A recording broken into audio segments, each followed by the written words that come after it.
ये वास्तुशास्त्र उत्तर दक्षिण हमको पता चलता है, लेकिन उत्तर दक्षिण है क्या? ये प्राण की शक्ति है। हम बचपन से पढ़ा देते हैं बच्चों को कि सूर्य पूर्व में उगता है।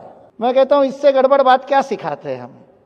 सूर्य जिस दिशा में उगता है उसको पूर्व कहते हैं, पूर्व में सूर्य नहीं उगता। और उसको पूर्व क्यों कहते हैं? तो प्राण विद्या के कारण कहते हैं। सूर्य ही महाप्राण है, उससे ही प्राण प्राप्त होते हैं। तो उस दिशा को पूर्व क्यों कहते हैं? क्योंकि सूर्य के उगने से पूर्व प्राण आ गया, प्रकाश आ गया। पूर्व का अर्थ के पहले, सूर्य के पहले प्राण आया, इसलिए वो दिशा पूर्व है। सूर्य के जाने के बाद भी प्राण है, पश्च इसलिए पश्चिम है। जिधर जाने से प्राण की गति बढ़ते जाती है, मात्रा बढ़ती है, उत्तर लगातार बढ़ती जाती है, इसलिए उत्तर है।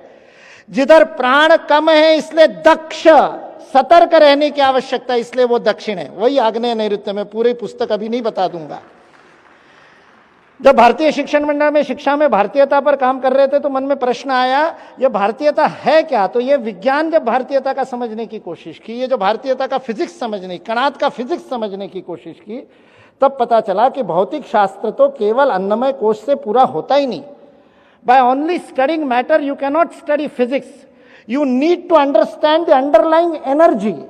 जो यूनिफाइड थ्योरी के अंदर वो एक ऊर्जा को खोजने का सारा विश्व फिजिक्स प्रयत्न कर रहा है, उस ऊर्जा को हमारे ऋषियों ने कब का खोज लिया था प्राण शक्ति के रूप में। 22 जनवरी को साक्षात देखा। उससे 2 दिन पहले जब वो सारा धान्य में और सब रखने के बाद में वो अरुण योगीराज जिन्होंने वो मूर्ति बनाई रामलला की, कह रहे थे रात को 2:30 बजे का मुहूर्त था जब वो रामलला की आंखों पर लगी हुई पट्टी खोली गई।